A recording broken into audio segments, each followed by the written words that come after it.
order. It is 7:05, Thursday, January 25th. We are in the Nashua High School North Boardroom. Could you take attendance, please? Yes. Mr. Mosher. Yes, I'm here. Ms. Oden. Here. Mr. Kaufman. Here. Ms. Raymond. Here. Ms. Timmons. Here. Ms. Hohensee. Here. Ms. Van Twyver. Here. Mr. Greeno is here. We have a quorum, and I want to thank Attorney Bolton. I know he's been very busy, and he's been really helpful in giving me some quick hints about Robert's rules and running a meeting. So I don't know if you want to talk to Right to Know first. That is critical for us. We are having some issues in the fact that we could be more attentive to what we're doing. So if you could start with that, that would work for us. Thank you. Well, if it's all right, I've got a little introduction. Oh, thank you. Appreciate that. Mike? Press the button. Okay. I got it. As you heard, I'm Steve Bolton. I'm the Corporation Counsel for the City of Nashua, which includes the Nashua School District. I have two other lawyers in the office, Deputy Corporation Counsel Dory Clark and Deputy Corporation Counsel Celia Leonard. Any of the three of us can help you with anything that might arise. As I tell them often, and I want to make sure that you know also, you don't work for us, we work for you. The board as a whole is our client. It is akin to the board of directors of a corporation. In most things, the board, acting as a whole, is the highest level of authority in the school district. So when dealing with me or one of the attorneys in my office or essentially almost anyone else, you get to make the decisions. We merely advise, recommend, and inform.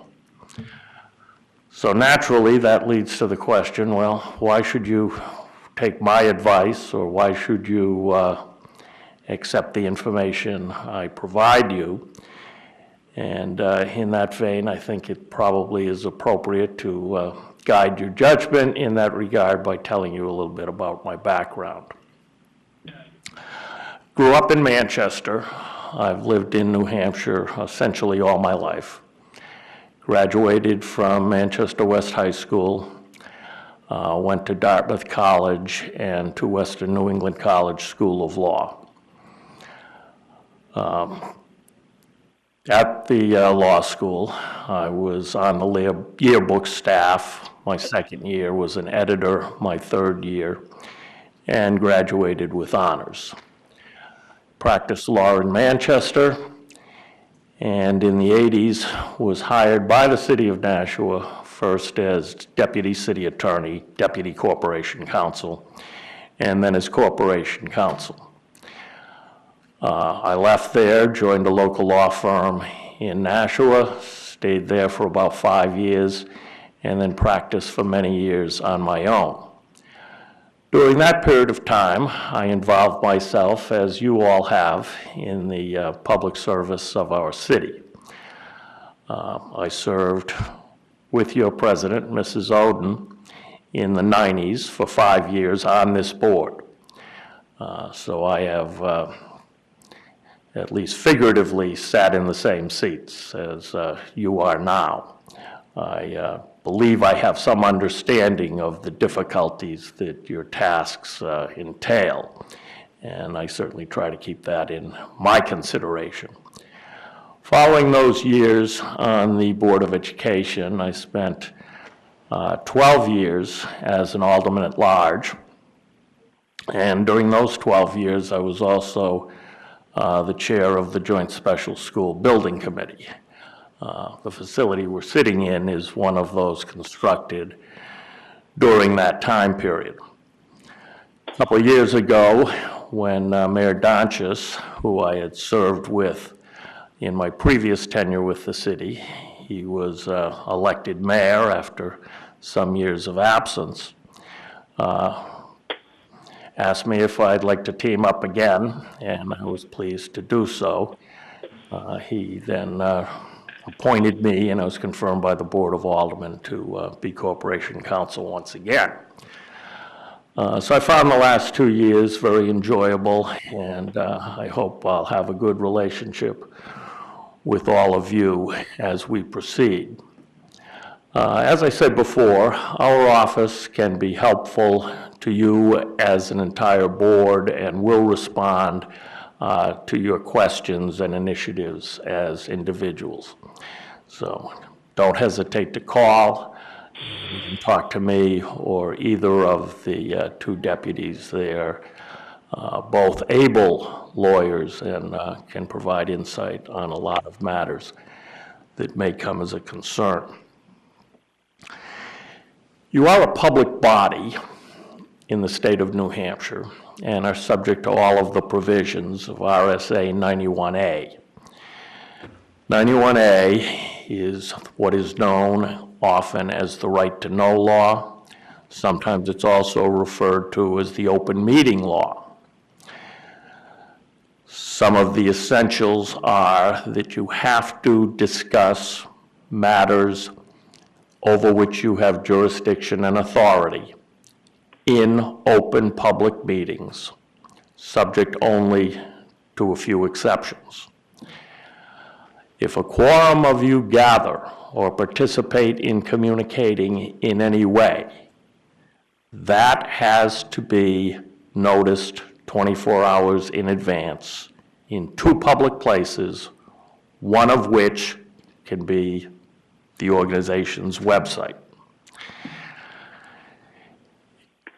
If you haven't had the 24 hours notice, except in a dire emergency, you may be participating in an illegal meeting. Exceptions to that, you can meet with your legal counsel without a noticed meeting. You can meet to discuss negotiations pertaining to collective bargaining and your strategy for collective bargaining without noticing a meeting and without conducting that meeting in public. I've issued a memorandum some months back concerning electronic communication among the majority. And let me say at this time, it's not only a majority of the full board. If what you're talking about falls under the jurisdiction of a committee, even if the committees are only advisory, a quorum of the committee discussing something within that committee's jurisdiction is a violation. And it doesn't matter if you make any decision, it doesn't matter that you're just sort of testing out a theory. If you're discussing it, if you're meeting without having noticed it in advance and without it being open to the public, you're in violation. And that includes, specifically, email, text messages, even telephone calls, if you end up with a quorum of any committee or a quorum of the full board participating. And it is very easy to slip into a bad habit of doing this sort of thing. In some ways, it almost seems like it's the right thing to do. For example, one of you has a question on what the district's procedure is in dealing with some matter. You call the superintendent. He tells you something about the policy or his understanding of his authority and his role, and it surprises you. Surprises you so much you want to bring it up at the next meeting. You then email the president of the board and seemingly properly want to convey, in this case to her, that you'd like to have that on an agenda in the future. You'd like to discuss it because it seems to be something of interest. And because you'd like the rest of the board to know this, and you think it's fair that they have all the same information that you do, you include everybody on the email. You're in violation of the law. Even though it seems fair, even though your intention is to be open with your colleagues and make sure your colleagues have the same information you do, the key is the public does not have all of that. This can be further exacerbated when one of your colleagues then hits reply all and says, well, that was never my understanding, and if that's what's going on now, we have to change the policy to policy B. And then someone else replies to all and says, you know, I'd really prefer that we don't go to policy B, but we go to a policy C. And you've fallen into this group discussion on a matter within your jurisdiction outside of a duly noticed public meeting, and there's been no opportunity, obviously, for the public to hear what you're all saying to one another. This is not just an academic situation.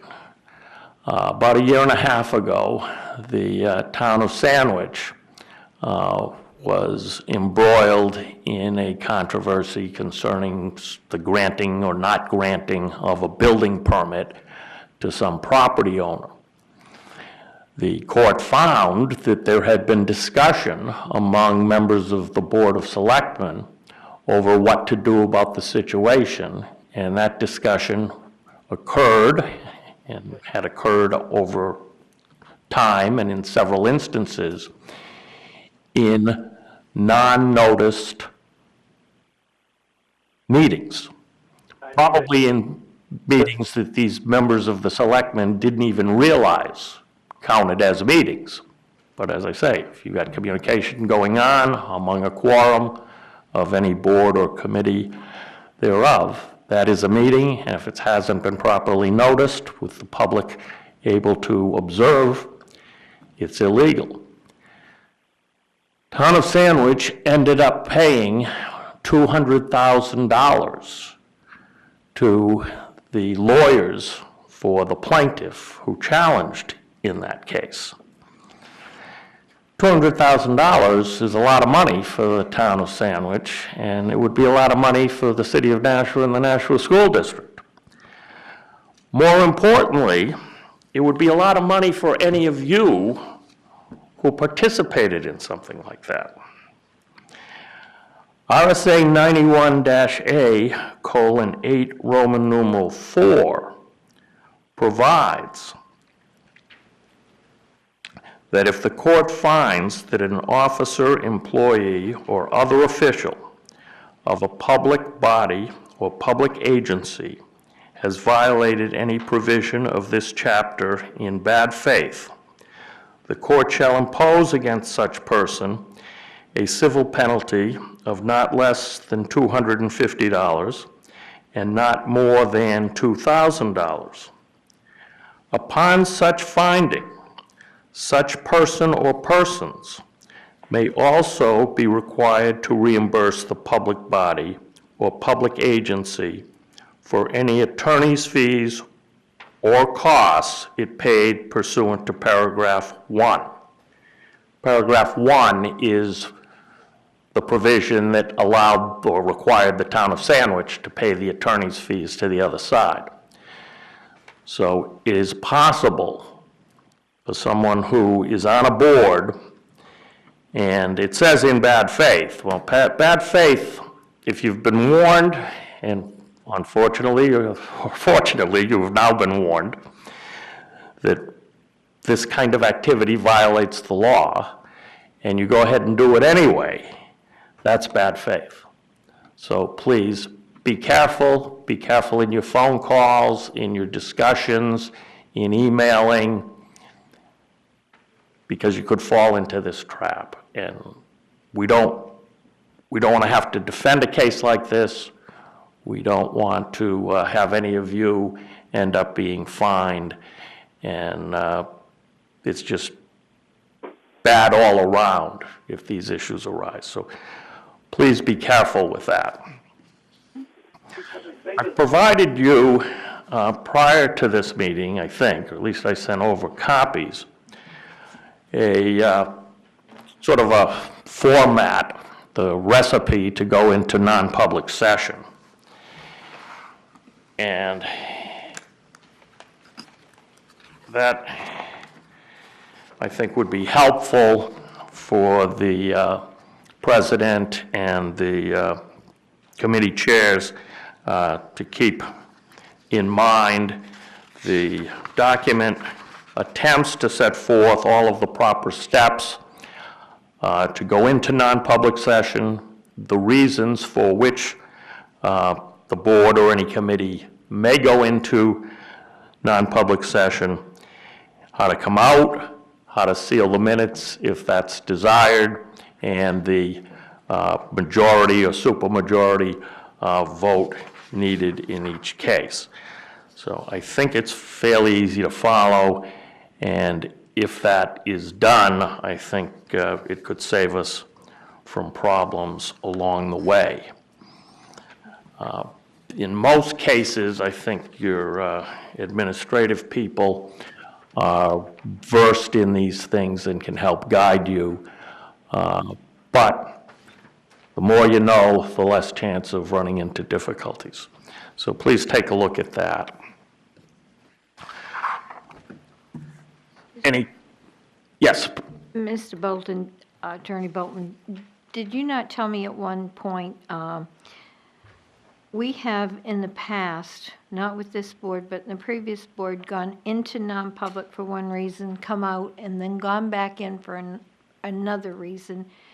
Did I understand you correctly that if we identify the different RSAs of why we're going in, say it was the first one, the dismissal, promotion, and then the second one, hiring of any person, we could go into non-public under both of those, discuss both those things, and then come out and seal the minutes? And we could do it in one meeting? Okay, thank you. I want to make sure. Yeah, as long as the original motion specifies all of the purposes. You could even do 3 or 4 if you wanted, you know. First for this purpose, then for that purpose, then for this purpose. And that would be good. Now, having warned you about what you could personally be liable for, there is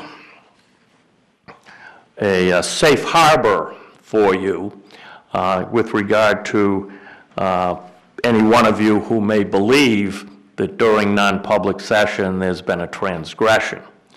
And what do? Do you have to get up and leave? Do you have to, protest, not participate? The legislature helps you out a little there. In RSA 91A,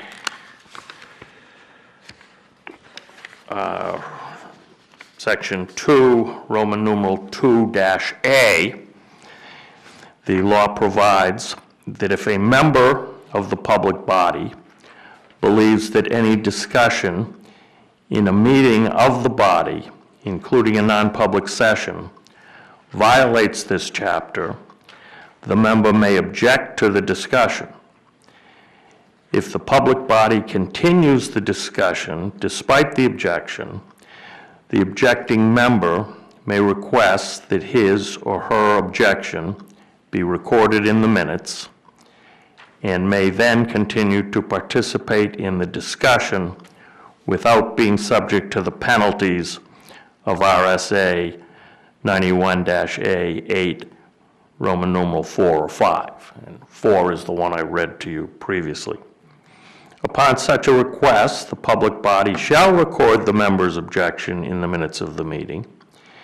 If the objection is to a discussion in non-public session, the objection shall also be recorded in the public minutes but the notation in the public minutes shall include only the member's name, a statement that he or she objected to the discussion in the non-public session, and a reference to the provisions of RSA 91-A:3, Roman numeral 2, that was the basis for the discussion. And that 3 Roman numeral 2 are all of the various reasons to go into non-public session. So if you think there's a meeting going on that wasn't properly posted, you can note your objection. If you think you're in non-public session and the discussion has strayed into an area that was not mentioned in the original motion, you can note your objection and be free of any personal liability that may befall you. And so you're free to participate and do not have to perhaps abdicate your responsibility in that regard.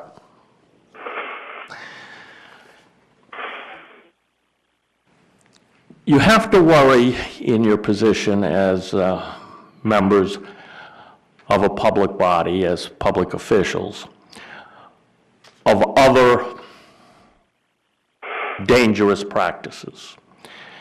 It almost goes without saying, but you can fall into traps. Take gifts only from family members. Don't accept gift cards to restaurants from someone who's trying to do business with the school district. Sometimes it just seems like if something's being gratuitously given out of politeness or something, it would be rude to refuse. Refuse. You can't take anything that anyone else afterwards might take a look at and say that could render your impartiality questionable. There are ordinances to that effect in the Nashua Code of Ordinances,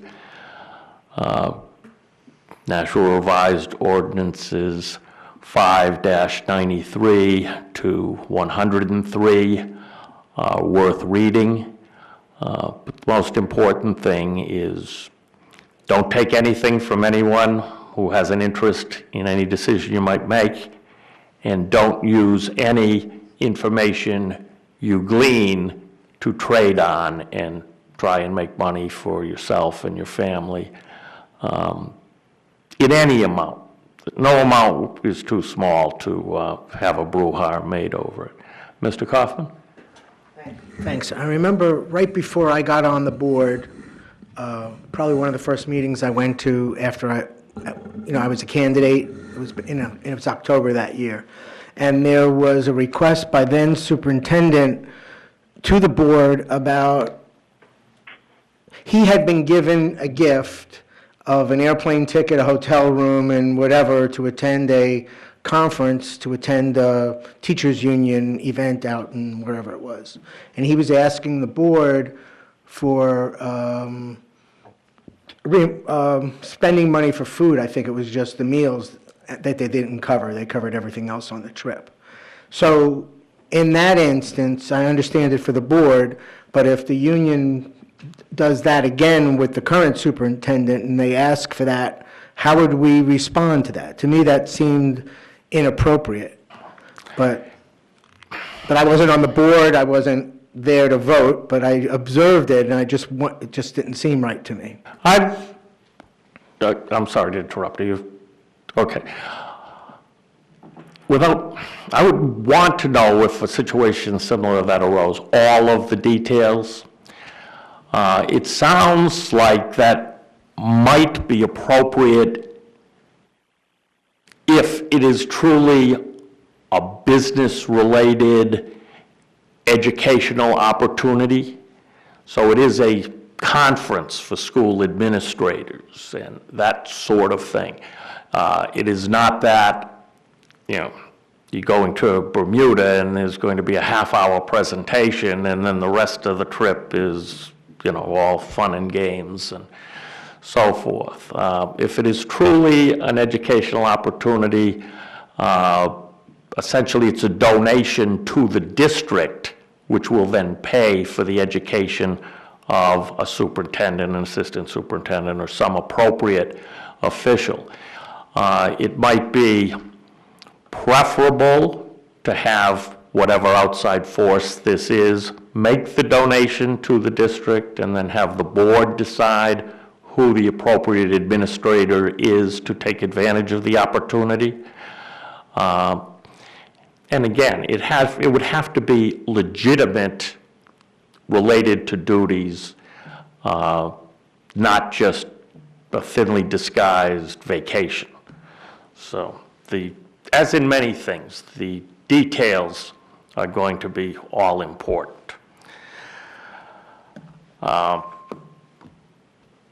President Oden asked me to talk a little bit about Robert's Rules of Order. This is Robert's Rules of Order, right here. It's a little over 700 pages long. It's very detailed. It's got everything in there. There are tables and charts and so forth which will tell you whether a motion to open the windows takes precedence over a motion to call a previous question. And there are some people who spend a great deal of time debating which is the proper motion to take precedence in various cases in order to make meetings go more efficiently. My personal opinion is meetings go more efficiently the less time taken to talk about Robert's Rules of Order. I gave you, or at least I sent over, a couple pages out of the book, page 486 and 487, which talk, well, actually it's 487 and 488. But in fact talks about procedures in small boards. And that's what you are. They define small board as not more than a dozen members. And they talk about things like getting recognized by raising your hand instead of standing up, doing away with much of the formality of Robert's Rules. And I think that is good advice, and that page or page and a half probably contains as much information as really is helpful in the entire book. I think the important things to remember are to try and do things efficiently, cordially, and with an effort to accomplishing the tasks for which the body was elected. In the case of a full board meeting, your president presides, and in case of committee meetings, a chair presides.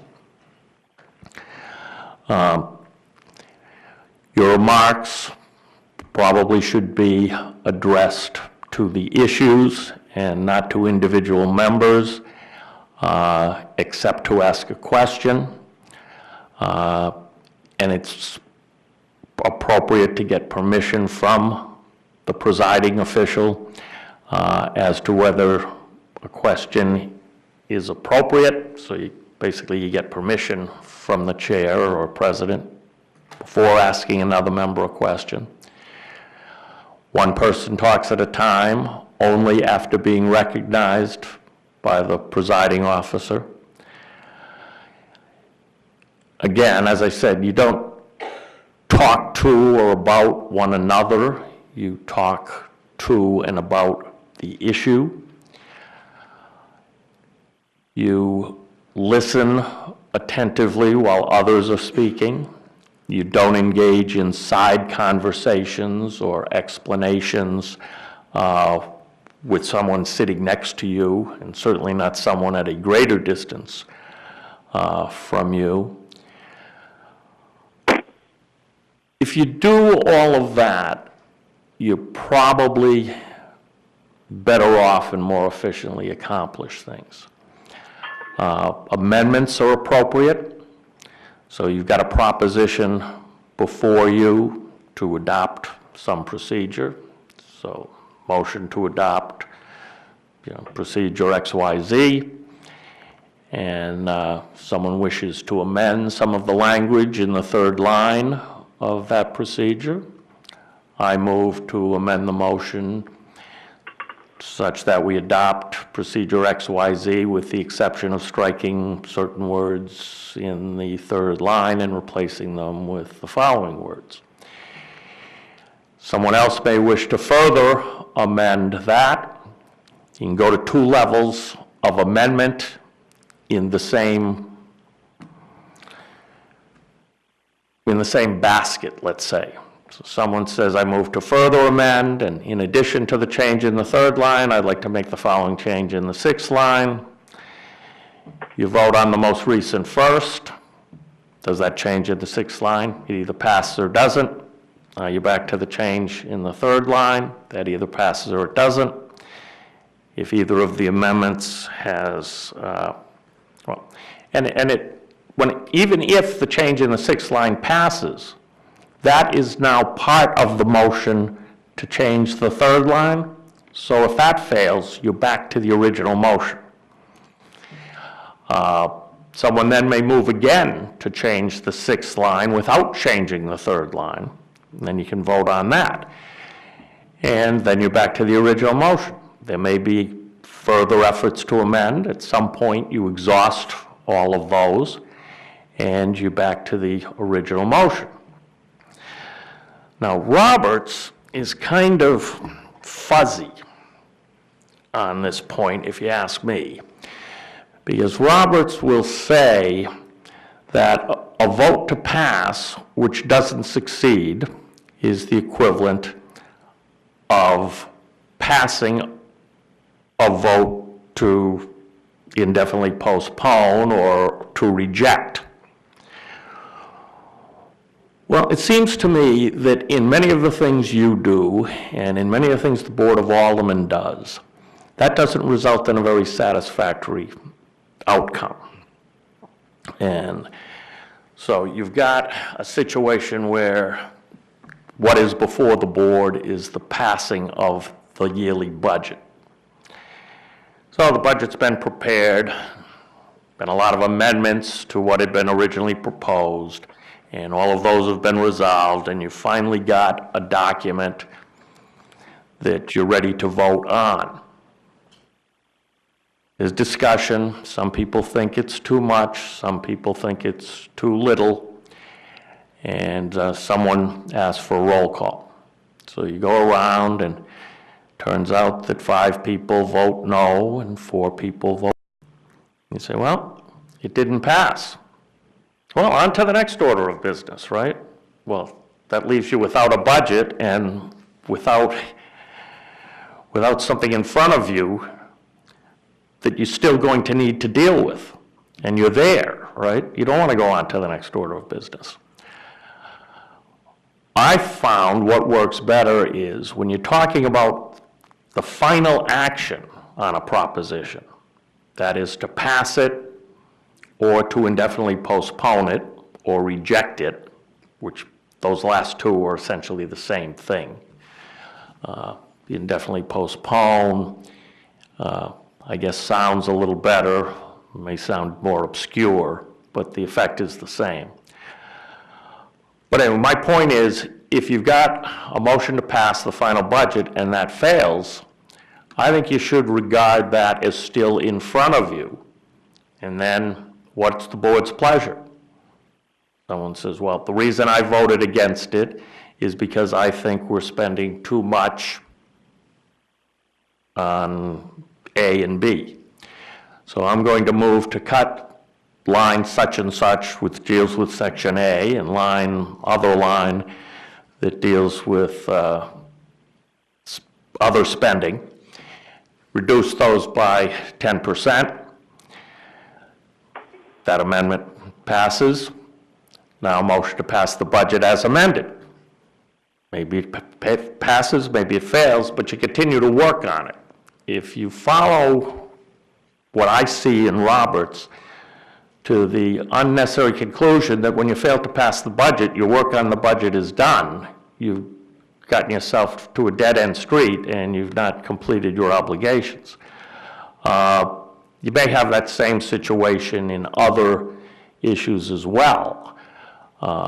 You may be trying to decide on appropriate discipline of an employee. They've committed some infraction, and it's going to be a suspension, and someone moves to suspend for 5 days. That doesn't pass. You're not finished, right? You've got to do something. So you ask, anyone want to make an amendment? Anyone want to propose something else? Someone else proposes a suspension of 3 days. Maybe that passes, maybe it doesn't. But there are certain things you have to make a decision on, that if you apply the rule that you take a vote, the vote fails, you're finished. Well, you're not really finished.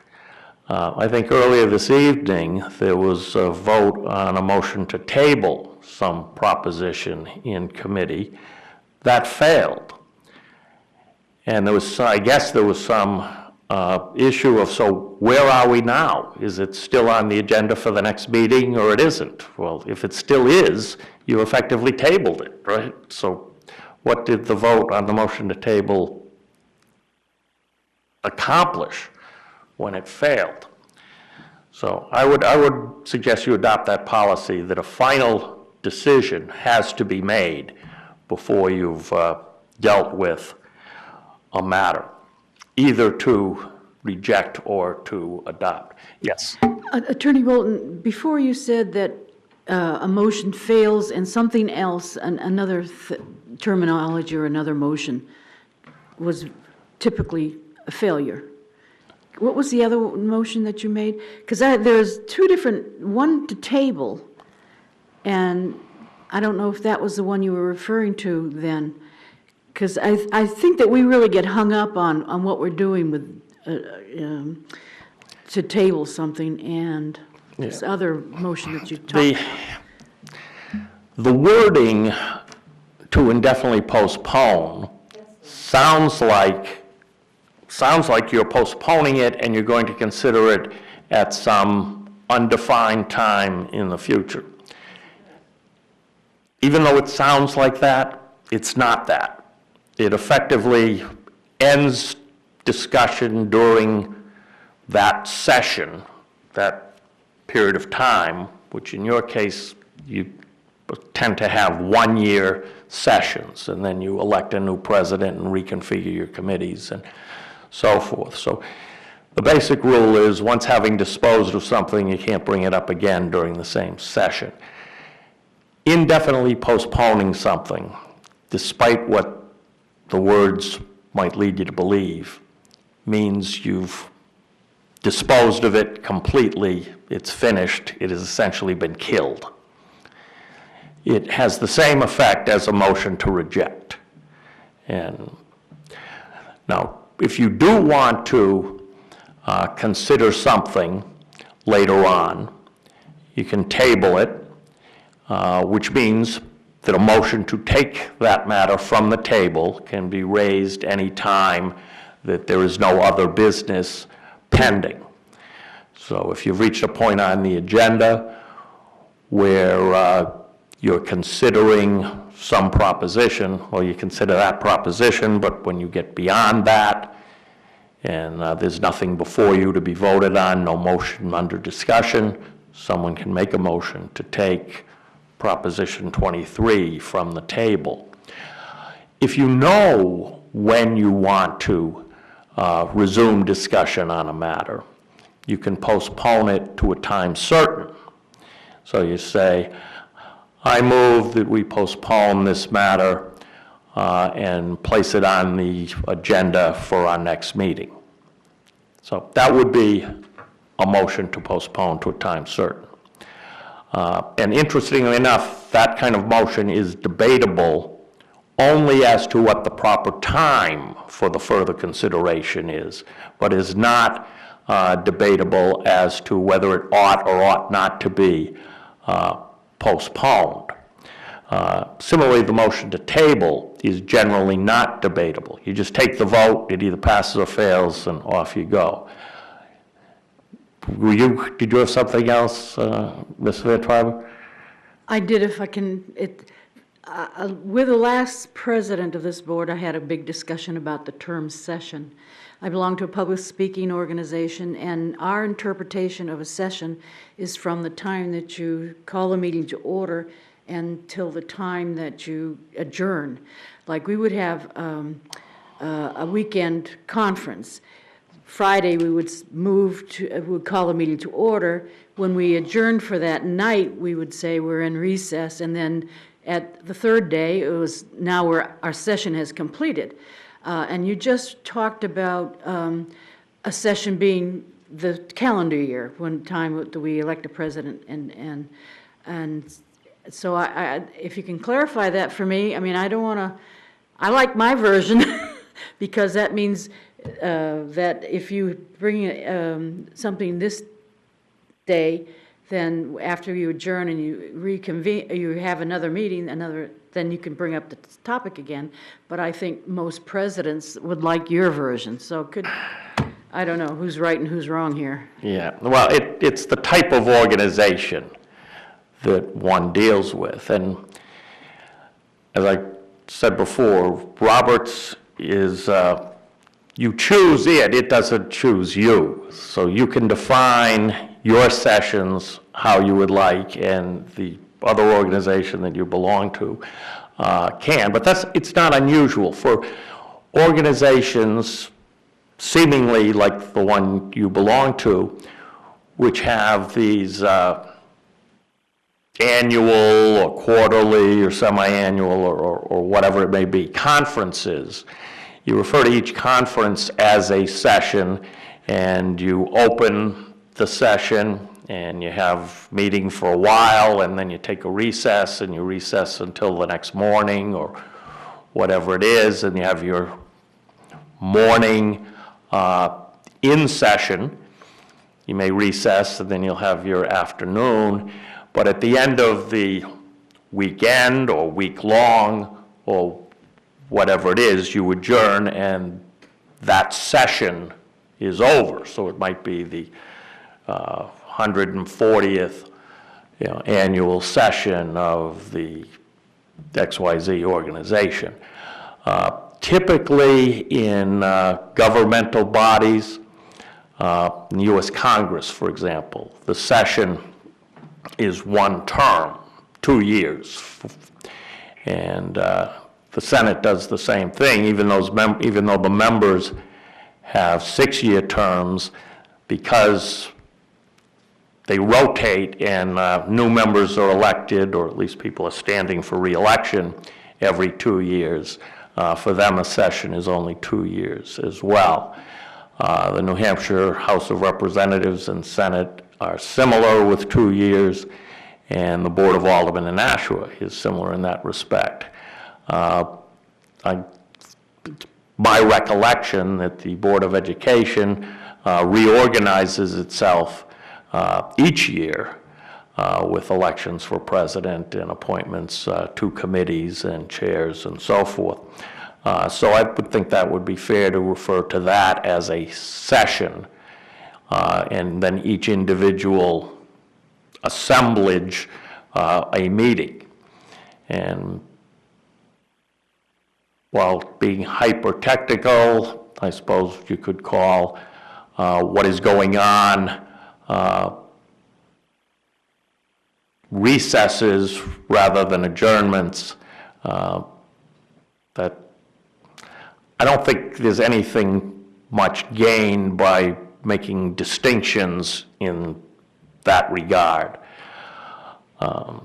Mr. Kaufman. Excuse me, can I just say, we have Mr. Mosher on the phone, and can we go around to make sure that each member gets an opportunity to ask questions? I'm sorry, Mr. Kaufman, but Mr. Mosher, do you have a question for Attorney Bolton? I think he's doing a very good job of explaining the thing, and I picked up one particular thing that I agreed with, and that was the when you can move to a time certain. And I thought that was very good because that had never been mentioned before. Okay, thank But you. I think he's doing a good job, and it's very interesting listening to him. Oh, Thank Thank you. you. Okay. Is there somebody else before Mr. Kaufman asks the second question? Does anybody have a question? Okay, Mr. Kaufman? Thank you. And I agree, you're spoon feeding us in a very digestible bites, so thank you very much. You're welcome. So, actually, next week, I learned that we are going to start our budget process, which, in drum roll, it's just the beginning. It's just a long process, is what it is. And I would appreciate it if you could share with the other board members your recollection of the process and how tabling of motions and things like that fits into the normal business of that committee. So they're exposed to it before we begin, and it doesn't come from me. So I would appreciate if you could do that. Well, my recollection is your administration prepares a budget that they would like you to adopt. And so you're starting with that, and you proceed through it oftentimes by bringing in the various administrators that operate certain sections of the budget, principals of various schools and directors of, director of guidance, director of athletics, or, whatever it might be, special education, and going through individual segments of the budget, asking questions as to why an increase in a certain area, what has changed, are there new programs being implemented, are those programs somehow compelled, or is this a value judgment that the board has some control over? Having had the opportunity to get this information either along the way or when the sort of investigatory process has concluded, then the opportunity to amend the budget arises. And in committee, which my recollection is the budget committee was the full board in any event, and chairman presides, and people make motions to add or subtract from the various line items. Oftentimes, there will be issues where more information is needed, and so an individual discussion to either add to or subtract from a particular line item might be tabled to seek more information.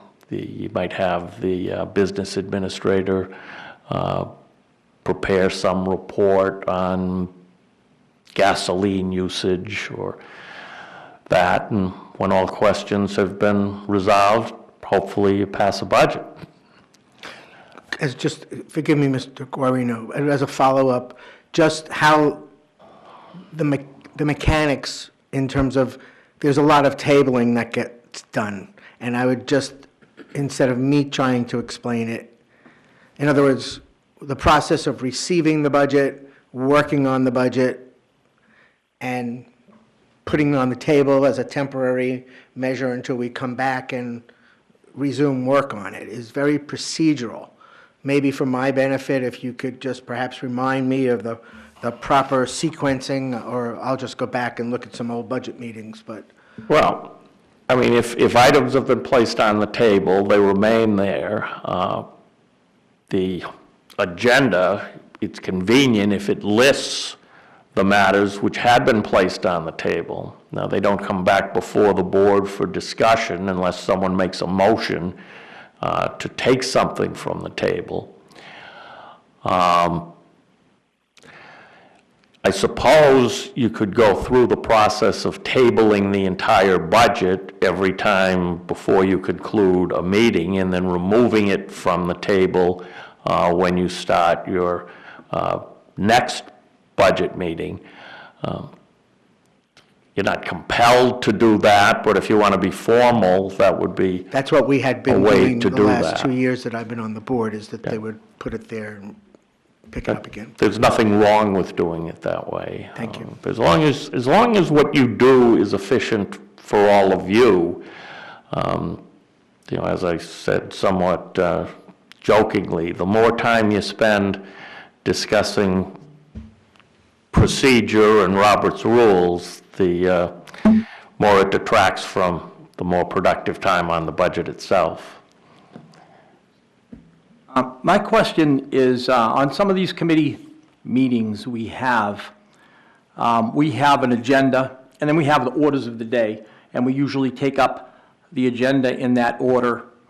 For example, tonight, Mr. Kaufman was talking about that policy and had a big discussion about the policy. And then Ms. Timmons made a motion to eliminate it. She didn't use the right, she didn't say indefinitely postpone.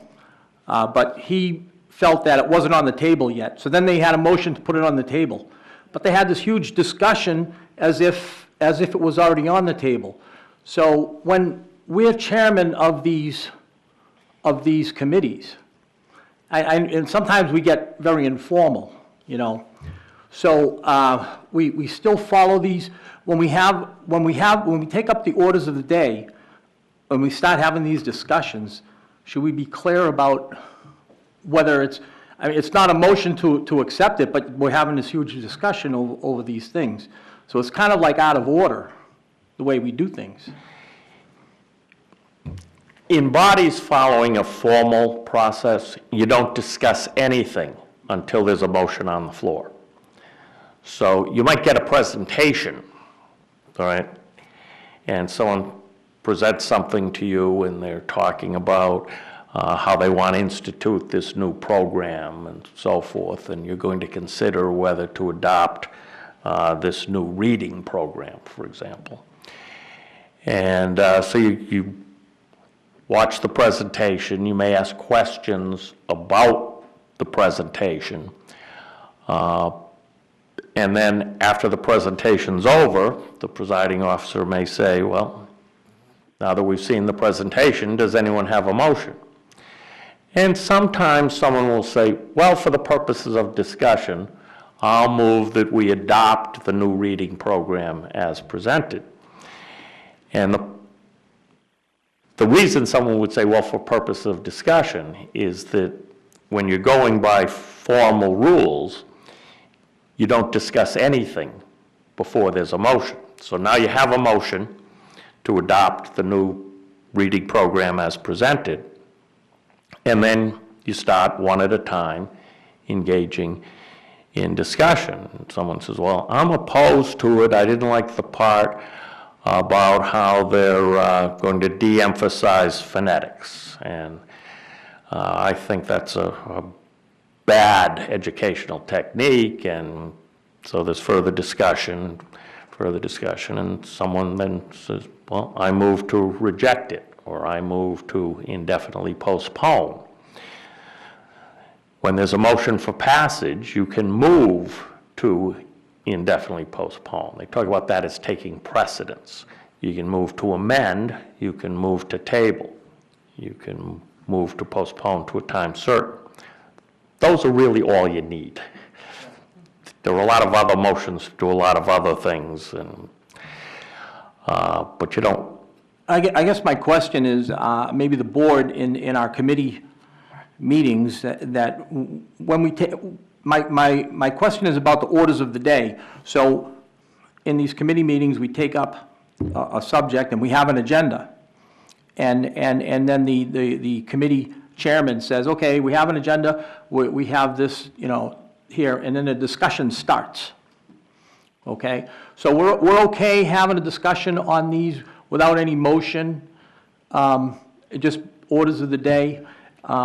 Yes. And so really, then we have to have a motion to take it, put it on the table, and then we can... No, you don't. We don't, okay. No, and you, I think you may be misusing the word table. I think you may mean put it on the floor. Put it on the floor. We don't need to do Okay, that okay. either. So if someone says, okay, you have this big discussion, and someone makes a motion to postpone indefinitely, is that allowed?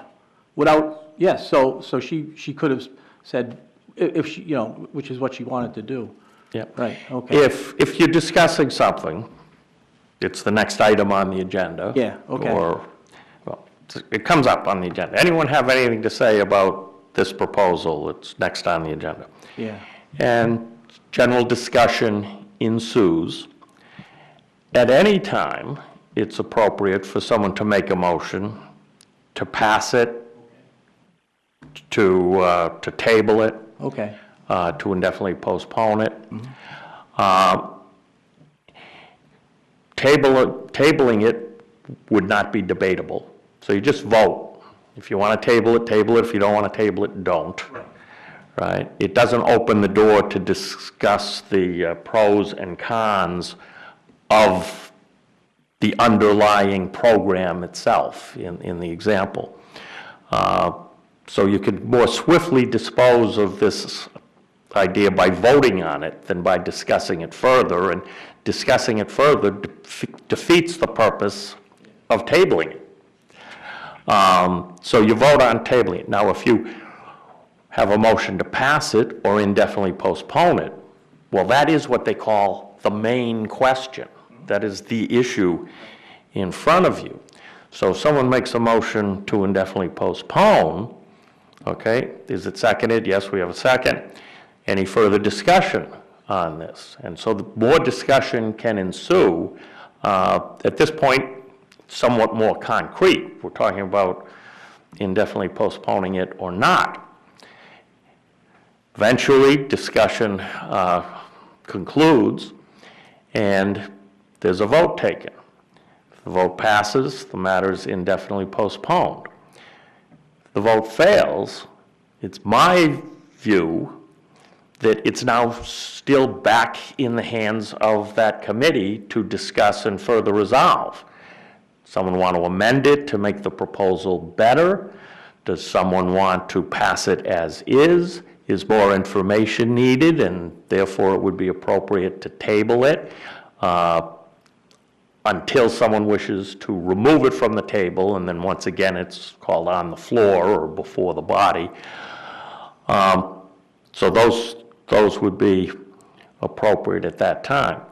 so the chairman in the committees, actually, when they start the orders of the day, they're actually bringing the first thing on the floor. So Now, sometimes there's a reason to take things out of order, right? You've got a list of items, and you'd expect them to be discussed in that order. But the chairman may say, I got a call from someone who's concerned about this. Maybe it's one of your administrators, maybe it's one of your employees, maybe it's a member of the Board of Education who's not on that committee, and the indication is the meeting's starting at 7. I know this is first on the agenda, but I can't be there till 7:30. Do you think you could take this further down? And chairman might say something like, having heard from Mr. Smith, who would like us to consider this after he arrives, which should be about 7:30, unless anyone on the committee objects, I'm going to take the second matter ahead of this one. And if someone objects, you take a vote, who wants to do what, and then you go with the majority ruling. If no one objects, then the chairman goes right on the way the chairman indicated he would. Chairman or presiding officer, if it's the president, makes these decisions, what he or she thinks is in the best interests of the body, and if no one objects, on it goes. And the presiding officer doesn't necessarily have to say, does anybody object if we do this? Does anyone object if we do that? The chairman could say, so I'd like to do it this way, and then start in. If someone objects, they can say, Mr. Chairman or Madam President, that would be inconvenient for me, so I object. And President or the Chairman can state why he or she thinks that their original intention is the best, and the person who objects can speak as to the nature of the objection, and then the board or the committee, as the case may be, takes a vote, and you go in accordance with the majority. So the majority can always overrule. As I was about to say before, in the formal proceeding where you have to have a motion to have discussion, that becomes binding and constraining sometimes in committee where there's a small group. So that those page or so on proceedings in small groups indicate that that's an appropriate way to do it, to just engage in discussion before you definitely have a motion before you. But I think it's important to remember one thing at a time. Don't somehow get yourself bogged into considering two separate matters simultaneously, and certainly don't get into, a few of you talking about Proposition A over on one side and a couple of others discussing Proposition B on the other side, and your chairman or president is in the middle trying to figure out what's going on. Heather had one, and then Elizabeth, then Doris. Okay. Oh, I no longer have a question. Okay, Elizabeth. Attorney Bennett, I watched a little bit of the policy meeting. I'm Bolton, by the way. I'm sorry. I'm so used to talking to him. I apologize. Attorney Bolton. I watched a little bit of the policy committee tonight, and when one of the people made a motion, I guess my question is, does the chairman or the president required to ask for a second on a motion? Because what happened, I think, tonight was the person made the motion, but the chairman just kind of neglected to, just went on and said it wasn't appropriately said, but. Well, it's been historically the tradition of this board to require seconds, even in committee. That being the case, the cordial thing to do when someone makes a motion, if no one immediately seconds it, to indicate, is there a second to that motion? And if there's not, then the motion fails for lack of a second and proceeding on. Now, I wasn't here, and I've heard snatches of conversation concerning what happened when I wasn't here, so I have no opinion on that at all, and maybe I'll have occasion to watch it if requested. But it is possible for the chairman to decide that for some reason not to accept a motion if the person making the motion was not recognized by the chair, if the chair intended to call on someone else first because they had raised their hand first, or because they hadn't yet spoken and others had spoken on the thing under discussion first. So in that case, someone may blurt out that they have a motion or try and make a motion, and the chair might say, well, you're out of order, you don't have the floor, I'm granting the floor to Mrs. Jones, or as the case may be. But if the person has the floor and properly makes a motion, it's gracious to seek a second. Certainly time should be allowed if someone wishes to second a motion. I have a second, if it's all right with you, Madam President, or do you want to? Is it a follow-up? Well, no, it's a different topic. Okay, yeah, we'll go to Ms. Hensy, and then we'll come back to you. Okay. And I'll take one. Thank you. I was going to ask about the second, but maybe I've got the question you're going to do the follow-up for. There was another dispute at the previous meeting where the chair said a member was out of order for impugning the reputation of another member, which is, I guess, board member ethics, and tried to truncate her and take the floor away from her. We had someone else on the administration saying, no, you can't do that. You can't tell her not to speak. was the chair correct? Was the administration? Again, I didn't see the particular incident you're talking about, but in proper circumstances, if a member is transgressing the rules, it's proper for the chair to take control and instruct, please address your comments to the subject matter rather than to personalities. And if a member continues to transgress the rules, then it's proper to indicate that they no longer have the floor and recognize someone else. Thank you. I have a question about moving the previous question. We sometimes get into lengthy discussions, and I get tired of hearing things, so I'd like to move the previous question. Does it require a second, and do you vote on the motion to move the previous question before you go to the original motion? Yes and yes. Oh, okay. Basically, the previous question is a motion to close debate. Basically, the person who's making the motion says, I know I've heard enough, and I think everybody else has heard enough. I think we're ready to vote, and further discussion is not changing anyone's mind, so let's get it over with. That's put to a vote, and if the majority feels the same way, then that's what you do.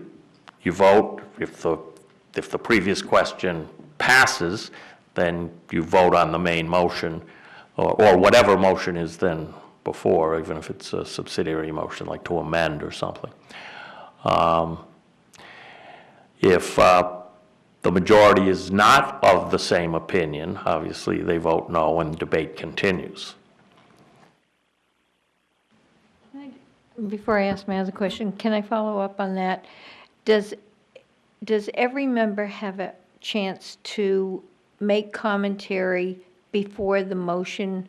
That's certainly good practice. Okay.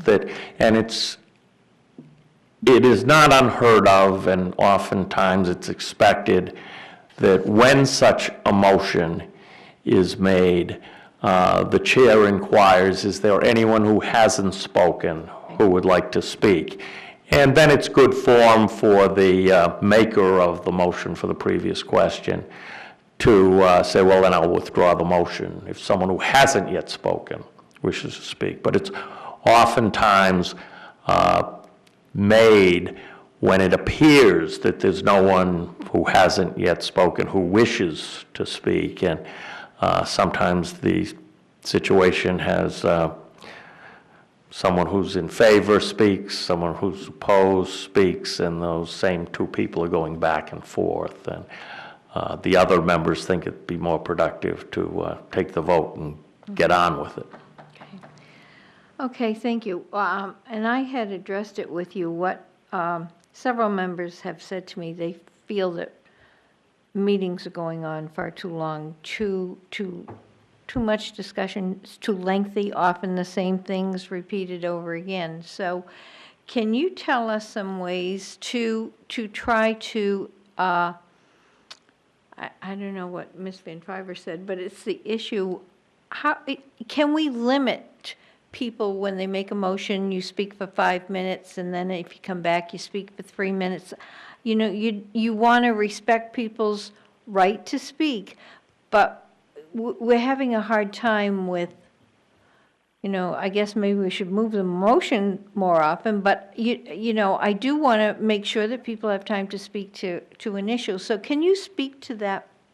Pretty much, I would say anyone who wants to speak for the first time, you want to allow them to speak. You've all been elected by the public. You've got a job to do here. But it's possible for this board to adopt the rules that it wants to go by pretty much beyond that. If you want to limit any individual presentation to 5 minutes or 3 minutes. I really shouldn't say presentation. One opportunity in debate, any individual opportunity in debate to 5 minute or 3 minute. You could, but you might want to be careful. Some topics are complicated and it might take longer. If things have degenerated to the point where you've got 2 people, or even 3 or 4 people if it comes to that, just going back and forth, a chairman could recognize that and say, is there anything new to add? Are we ready for the question? Trying to exercise some control to get it down to the point where if it's become clear you're not going to get unanimity on a topic, you at least have exhausted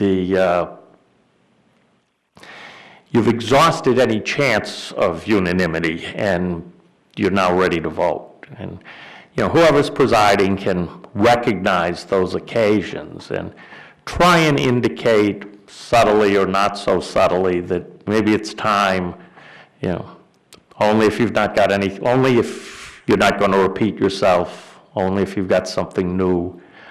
I think we're ready to vote. Words to that effect can sometimes, that if there's an objection to that, then, you can take a vote. Someone else could take that as a signal that maybe the previous motion is appropriate. So that's sort of the way you get around those things. Thank you. Anybody else? Mr. Kaufman? To Mrs. Oden's question, the board is actually, and I, as chair tonight, determined that we didn't have enough time to discuss these things. 2 particular policies that were on the agenda for tonight, to limit and restrict the amount of time of our meetings. Currently, we try to do a 2-hour meeting. These proposals were to move them down to 90 minutes and then approve increments of 30 minutes. So my question to you is, as a public body, we have a responsibility to complete our complete agenda, right? The board has a very proscribed agenda. It starts with perhaps presentations, public comment, consent, blah, blah, blah, committee reports, and then we have a second public comment period and board comments.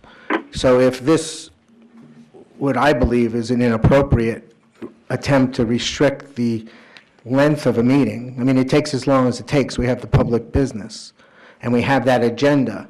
So I'll just ask you, would it be, A, appropriate or even legal for the board to just limit that discussion in such an arbitrary manner? I mean, because it doesn't account for the presentations that you spoke about, or if you're in and out of a in and out of a non-public, or perhaps a meeting with an attorney, there's all these issues that are not in that mix. There's no law that requires you to conclude everything that's placed on an agenda. The law doesn't require you to stay here till midnight or 1 or 2 a.m. in the morning to complete everything that was put on the agenda. Now, when you have another meeting, you should notice it, unless at the first meeting you say, you're here on Monday night. It's gotten to be midnight.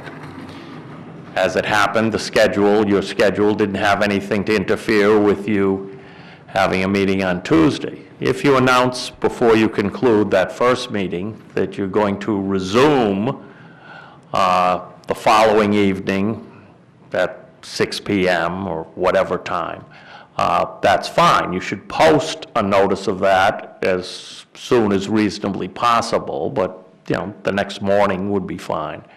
But that would be an exception to the 24-hour requirement if at the adjourned or postponed, recessed meeting that you make the announcement of where and when it will resume. So, yeah, you could do that. While it's nice if the chair and then the remaining members recognize that, okay, we said we were going to go for, excuse me, we said we were going to go from 90 minutes beginning at 6 p.m. We're now at 7 o'clock, and it looks like there are a number of people in the audience that came to speak. It may be appropriate to say, given the looks of the audience, given the looks of the agenda, we're not going to finish this evening, but we have people here who wish to speak, so if there's no objection, I want to go down to public comments to take those out of order. But if you don't, and if you don't reach them because there's some other business that is very time sensitive and you want to deal with, I think you can always give yourselves the leeway when a vote is, when you reach your time limit, be it 90 minutes or 2 hours or whatever, if you give yourself the leeway to vote to stay longer and you inform people watching and listening that that's your intention, I think that's perfectly appropriate also.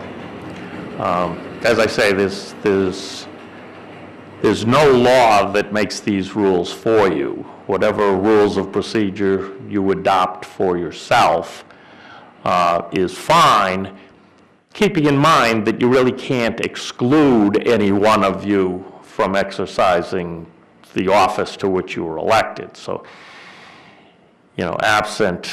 absent grave circumstances, I would not pass a rule that says, the one who got the lowest votes is no longer allowed to speak at meetings, or things to that effect. I think you'd run into problems there. Follow up, if I may.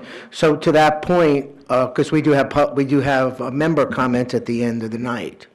So if time ran out, if we do accept the fact that we are a public voice, there should be no reason why that would be restrained or cut off or anything. I would argue that we have a right to express the public opinion at the end of a meeting, to the point where, just given what you Your just rules said. can bind yourselves.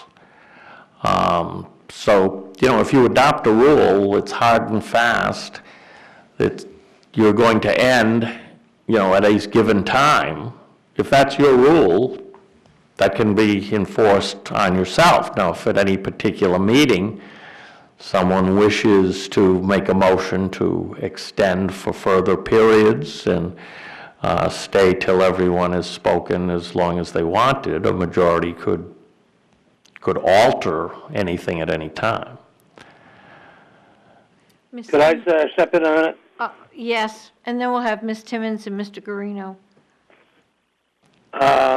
In the past, we have used the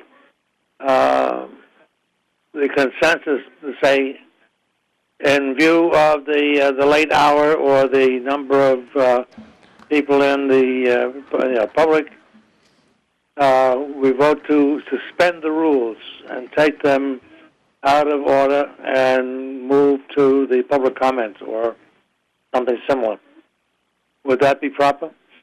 Yes, absolutely. Okay. Thank you, Mr. Mosier. Ms. Timmons, thank you. Yes, Attorney Bolton. One of the things we get prior to coming to our committee meetings and also the full board meetings is the packages. And the packages include all the stuff that we need to discuss that particular day or night.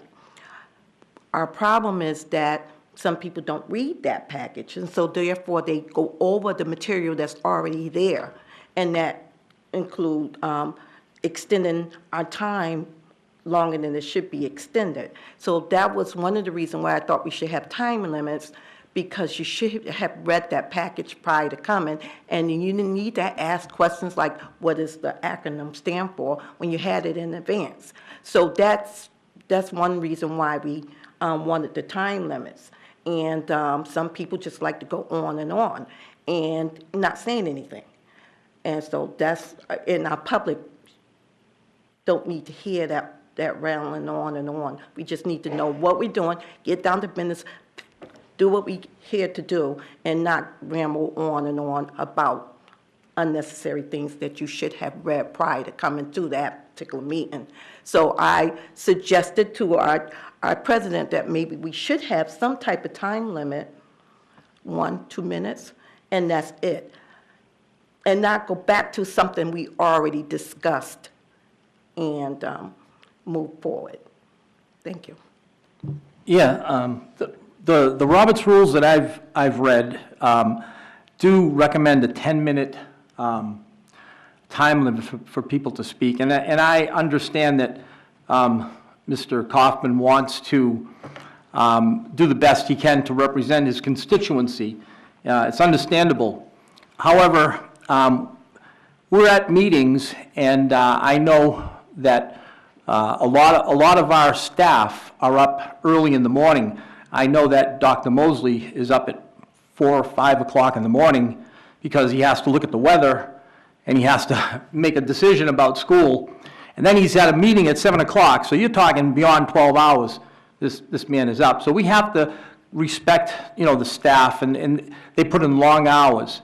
So my suggestion is that we do make rules that limit time, and I think 10 minutes is plenty. We should be succinct when we speak, and 10 minutes I think is a good time limit. And also we can also submit written comments. So there's nothing that says that any member can't go to the chairman or the president and have a written statement of what they wanted to say about that subject. Because oftentimes I see you, Mr. Kaufman, you have 2 pages or 3 pages, and that's fine. But to sit there and read, it would be nice just to, as chairman of the finance and operations, any member that comes to that committee meeting and wants to submit anything in written about the agenda, I'll be happy to have and put into the record. So I think that's a good alternative, but we have to be respectful of other people's times, and especially the staff. So that's my 2 cents. Attorney Bolton, do you want to comment on that? No? If the board desires to do that, it would be appropriate. Okay.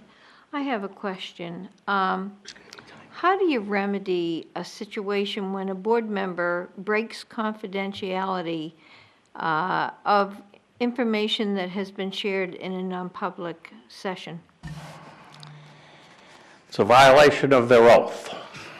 It's a violation of RSA 91A, and it's grounds for removal from office. So if it's serious enough, we bring an action in Superior Court to remove them. Thank you. Okay. But that should not happen. It really should not happen. Things that are discussed in non-public, particularly when the minutes are sealed, should remain non-public until there's a vote that the minutes no longer are to be kept confidential. And once things are made public, then they're made public. But the same would be true if information was garnered in other meetings where the public is not present, the so-called non-meetings where you're allowed to discuss negotiations and strategy for negotiations, or meeting with legal counsel for whatever purpose. If there's information that provided that would give someone an unfair advantage in any matter affecting the district, or would compromise the district's position. The most obvious example would be in a negotiation situation or in a pending court proceeding. Really, it's important to not discuss any of those things with anyone. Husbands, wives, friends, even other board members, if they were not present at the time. There are ways to deal with them getting the information by reviewing the minutes, perhaps, rather than having separate discussions. Thank you. Ms. Mayor? Timmons? I have another question. What if someone unfairly accused you of doing something that you clearly didn't do, but it's on a sounding board to telegraph have it, and you don't know what they're talking about? Shouldn't that person get a right to hear that prior to going out to the public and defending that person's action?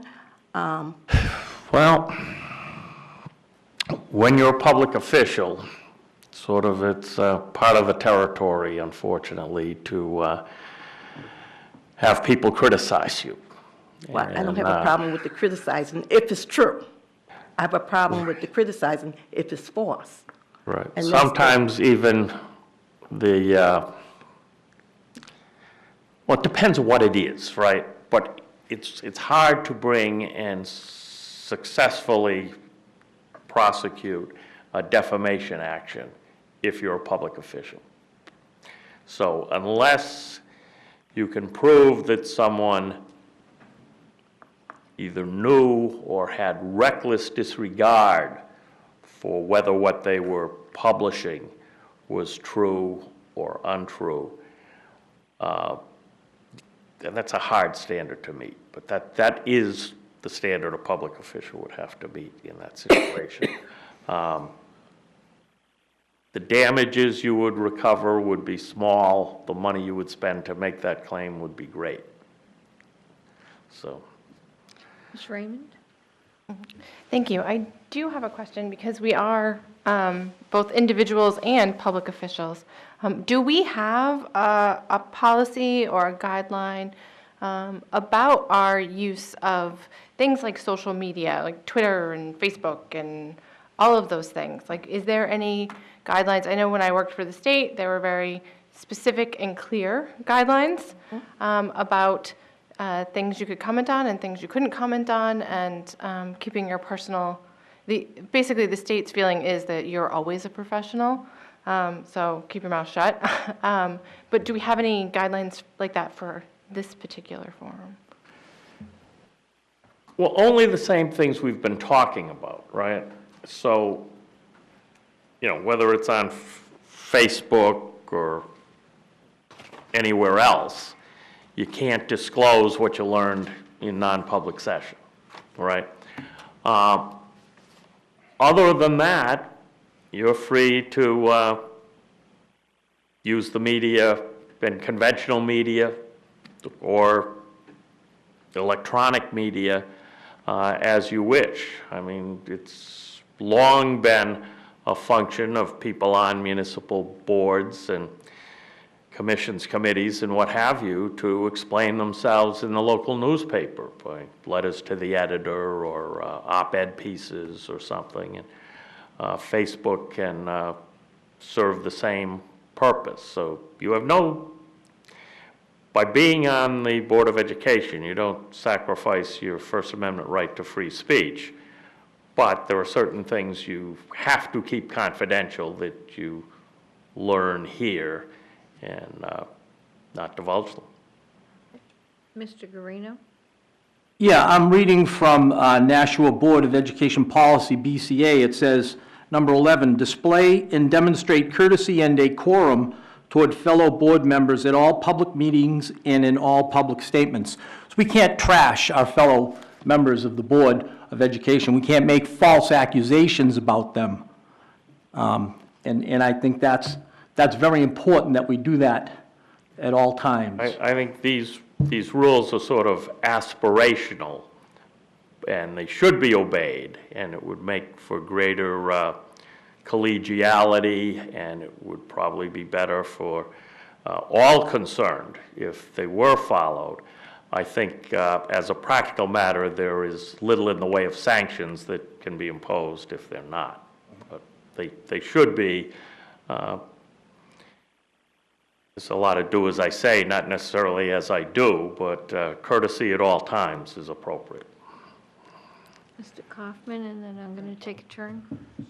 So I'm getting the feeling that, did something show up in the newspaper that was offensive or hurtful or something. I don't know Excuse me. anything about it, I'm so. sorry, just a minute.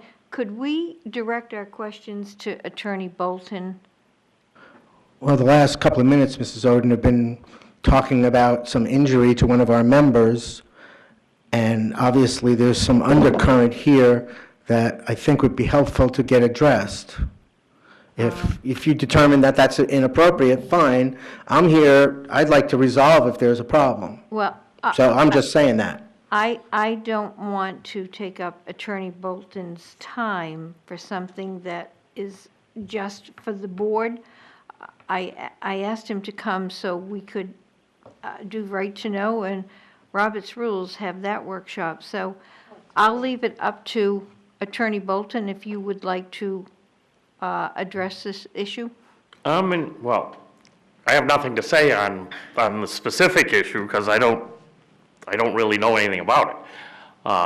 But I'm here at the board's pleasure. I'll stay as long as you want, so. Thank you. Then- So I would like to speak then. Wait, I'm sorry. okay, were you speaking? I thought it was No, Mr. he Kaufman. asked, yes, and I want to Okay. address this answer. Were you finished? Okay, thank you.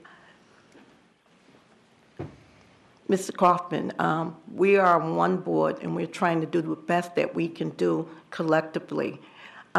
We do not need our president trashed. We do not need to know what Mr. Moser is doing. We don't need to know that in a public arena. I think that's unfair. I think it's unfair to attack me, and that happened. And I'd like to clarify one particular thing. I never taken anything to the mayor, period. The mayor could confirm that himself. I haven't even seen the mayor but once, twice, at the organization, the I think it's an inauguration, and also at a function in the morning, MLK. Other than that, I haven't seen him to take anything. But to keep implying that I did is unfair to me. You should just ask the mayor. The mayor would tell you I haven't seen Gloria other than those 2 times. And I've never said that to anybody that took anything to the mayor. Never. And it was on the sounding board that I did. And that person know who did it. And there's a lot of things on the sounding board that was incorrect about our federal board members, and I think that's unfair to our president. I think it's unfair for the inexperienced board members, because at one point you were inexperienced, and you're still inexperienced. You've only been on the board 2 years. That does not make you real experienced and everybody else inexperienced. I call an inexperienced person is Ms. Odom, Mr. Moser, Ms. Van Twitter. They're experienced because they've been on the board much longer than any of us. But to keep saying that we're inexperienced and she did something wrong and all of this stuff is not right. And I just want to set the record straight. You don't need to do that on the sounding board. You do not, because it sounds like sour grapes. It sounds like you're irritated, mad, and you want to get even. That's not the way to get even. Mr. Kaufman, and then. What is sounding board? Facebook. I have no Facebook account. I didn't say you did it either. You're addressing it to me. No, but you I felt asked as though the you had question. You comments. asked the question. One at Okay, a time, fine. one at All a right. time, please. Okay, thank you. I'm sorry, but he asked the question, and I'm responding to your question. I do not have a Facebook account for this very reason. And No it was desire to ever have it.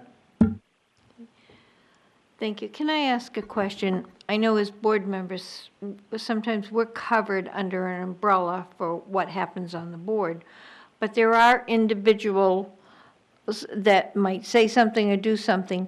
When does a member of the board put themselves at legal liability where they are responsible for what has happened in a situation?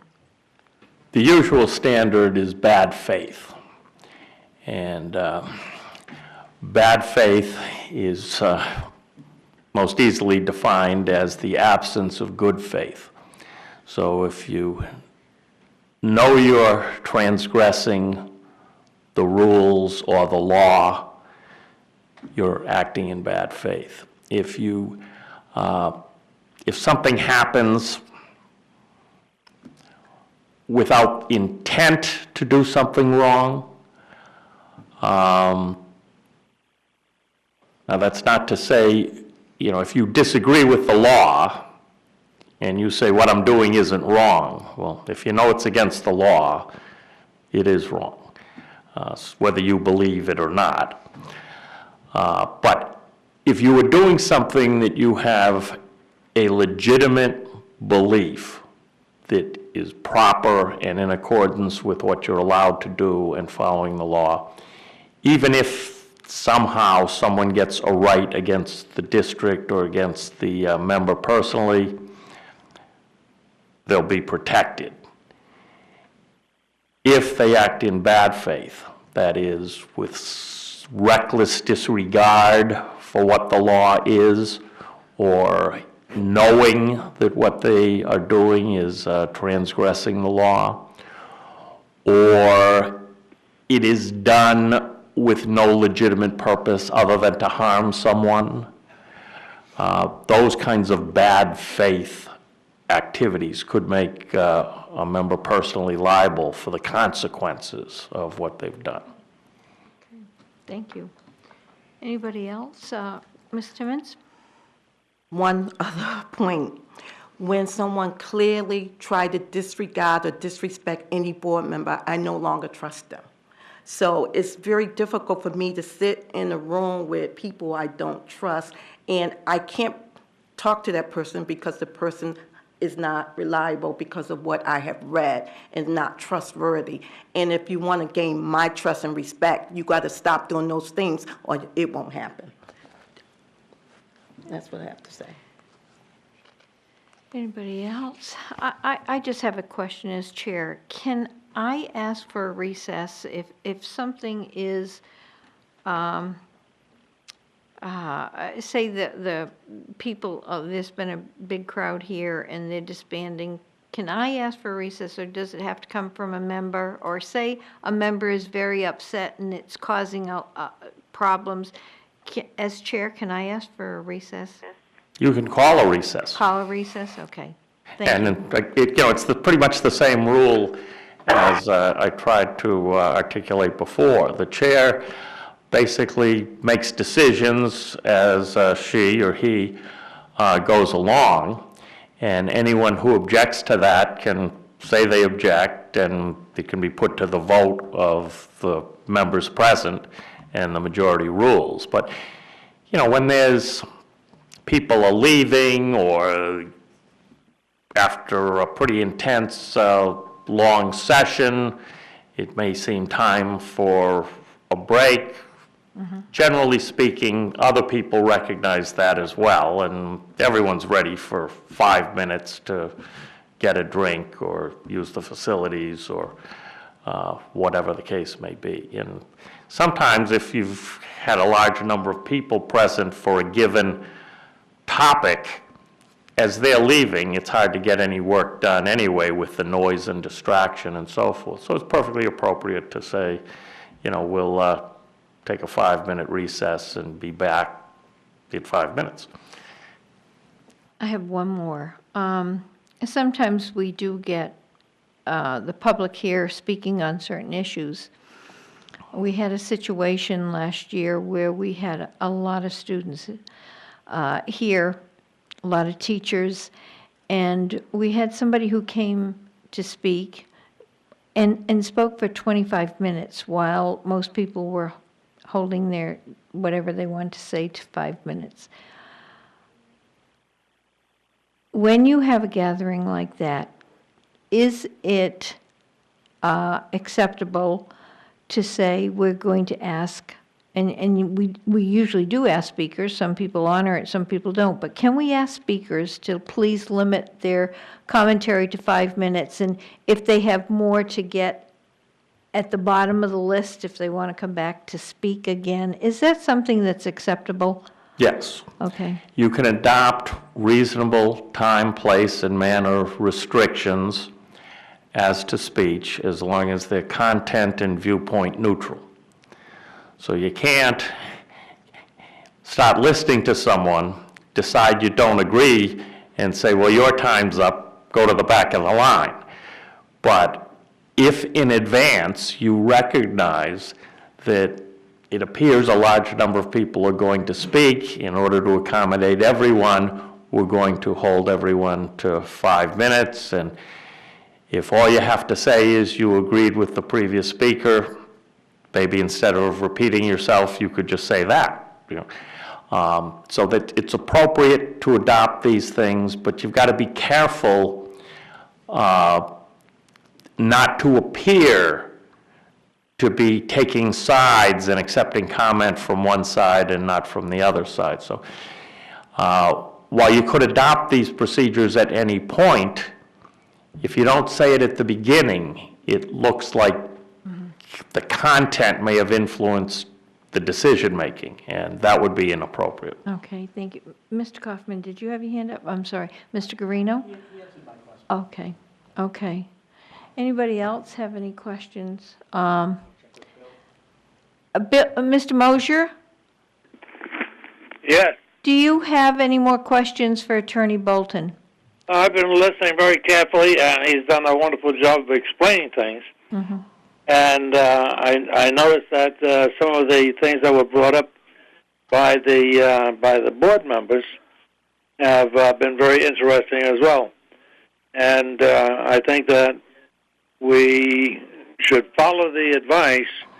And a great one to, I've said several times, as far as the rules are concerned, to follow the KISS principle, keep it simple.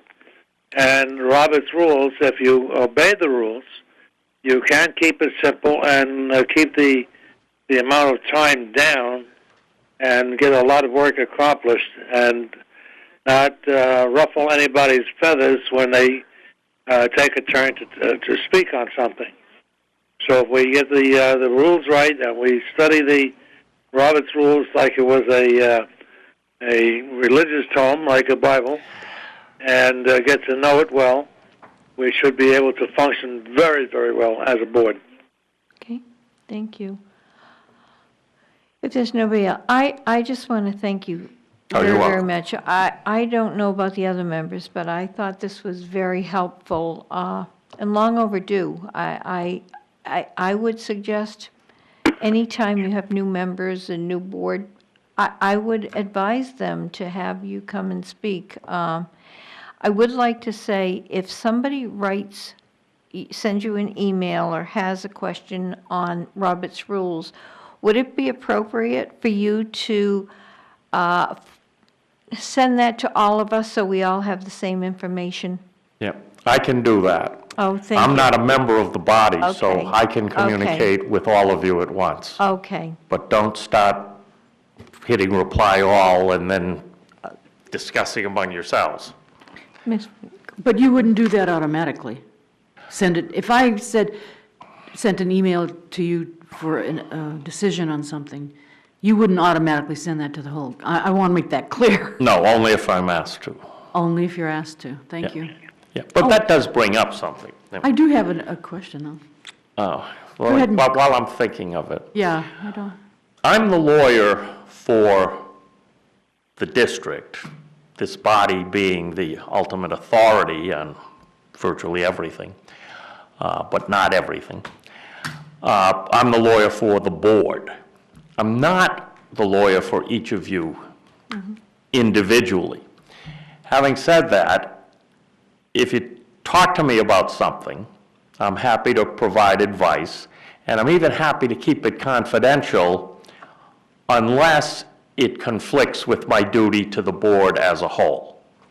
So if you say, well, I got something to talk to you about, and then I find out that the person I'm talking to is aware of someone doing some illegal act that impacts the board or the district, theft, something like that, I probably have a duty to let the board know of that or let the appropriate person in the district know. But in the normal circumstances, when there's no conflict with the board or the district as a whole, I'm happy to keep things confidential.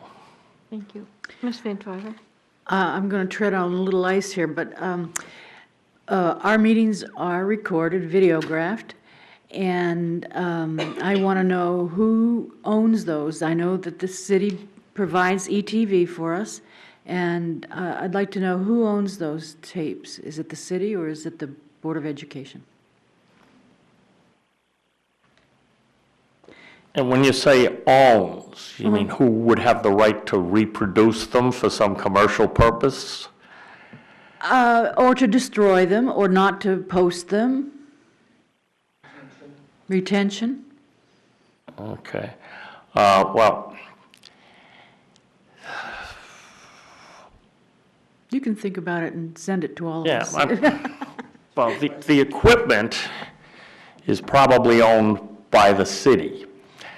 So if these, if the manner of storage is putting them on city equipment and at some point that gets near capacity and they have a policy on, how they purge to acquire, to regain capacity, basically, the board might want to be proactive in finding out what that policy is, and if that somehow is a problem, then a solution might be, before they get purged from the system, for the district to make arrangements to retain what it wishes to retain on equipment that it finds a way to purchase. As I said, you're, for most purposes, the highest ranking authority. One of those purposes that you may not be the highest ranking authority is on spending. You are constrained, and it's somewhat esoteric, and we can read the old cases from the 50s and 70s, but the Board of Aldermen has control over at least portions of the school district budget. Thank you. Again, did you have a? Well, yeah, I have one thing. Okay. Sorry to keep you. I've been thinking about what we're learning today, and it occurred to me that I probably broke right-to-know law earlier this week, because I had gotten a request from a Boy Scout troop to have someone speak to them from the board, and I emailed it to the whole board, and then a couple of us responded. And I guess my question is, that had never happened before, and I don't think we resolved what we're doing with it. In those circumstances, because I wrote a little note to myself earlier, don't email everyone. But are there circumstances where we do email everyone without breaking the right-to-know law, or should I just keep my note, don't do that, and then bring stuff up like that at a meeting? Bring it up at a meeting. Okay.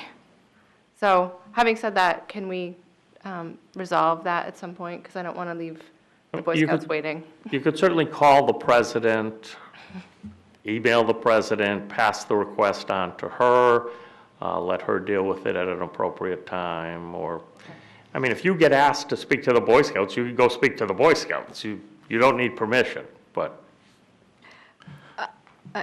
Can I just follow up on that?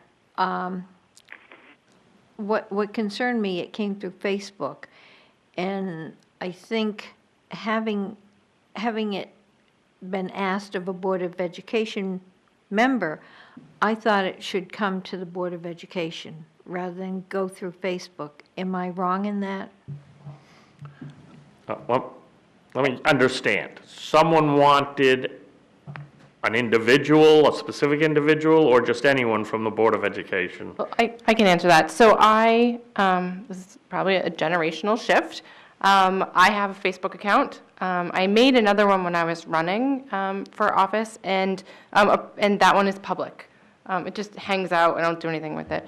But one of the scout troop leaders in the city sent me a message via that Facebook account, and it just said, "Hi, congratulations on winning," or whatever. We're learning about government, we have this program, and we'd really like to have you or a Board of Education member come speak to our scouts and all the families about the Board of Ed and what they do. And so I've not gotten back to her. What I did was I took a picture of that message, and I broke right to know by forwarding it to the entire board because I am new and didn't know what to do with it, and figured someone would know. Now I know I should just send it to the president and let her figure it out, but so I guess that's what happened. Well, I would say we can't stop the citizenry and the public from communicating with any of you in any way they choose. They can look you up in the phone book and call you up. They can send you letters by regular mail. They can contact you if you have a Facebook account. And I would say there's nothing wrong with any of that.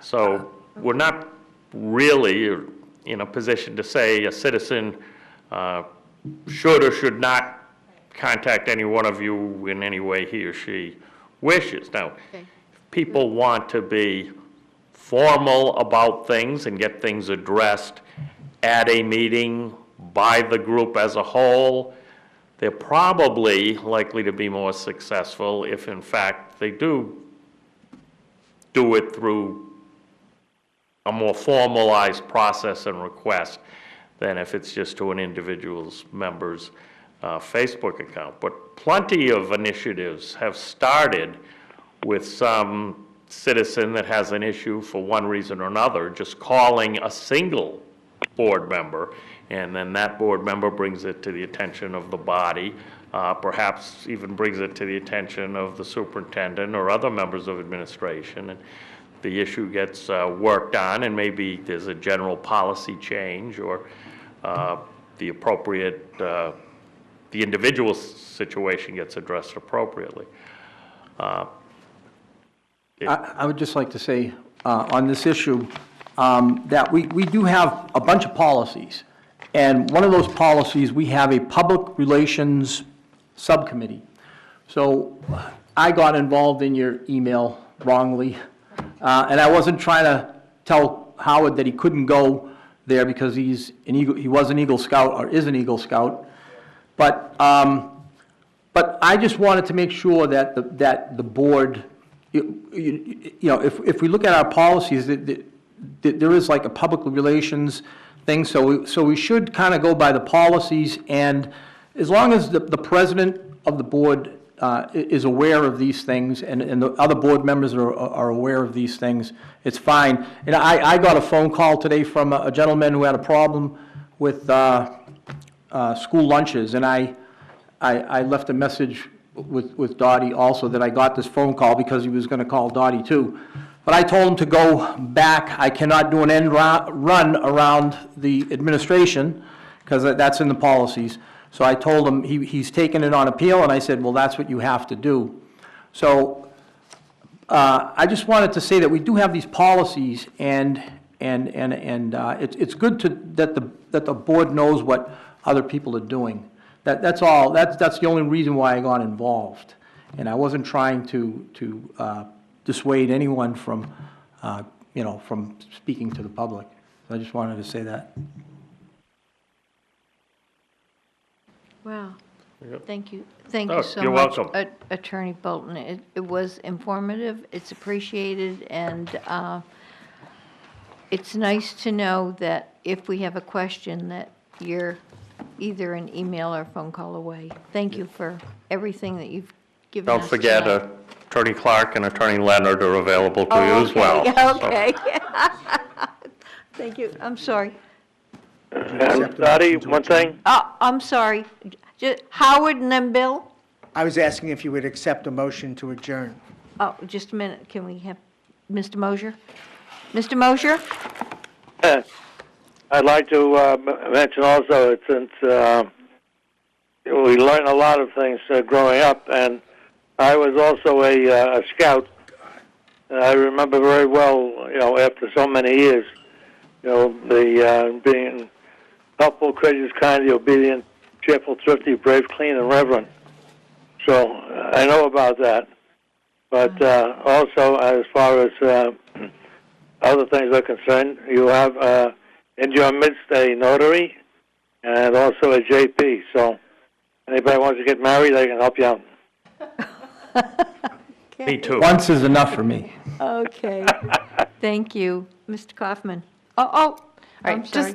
just to resolve that, since we're all here, can we resolve that someone will call that scout leader back, or not? I'm certainly willing to do it if it's the board's will. Yeah. Yes. As an Eagle Scout, I think they'd appreciate seeing you. I have no objection. I think it's Sorry. fine. Ms. Timmons? Yes. Okay. Mr. Guarino? Okay. Enjoy. I hope they have cookies for you. That's Girl Scouts. But the girls are now integrated into the Yeah, Boy-Girl okay. Scouts. so. Thank you. Thank you. Thank you again. You're welcome. Looking for a motion? Motion to adjourn? All in favor? Aye. Thank you. Let the minutes show it is exactly 9 o'clock.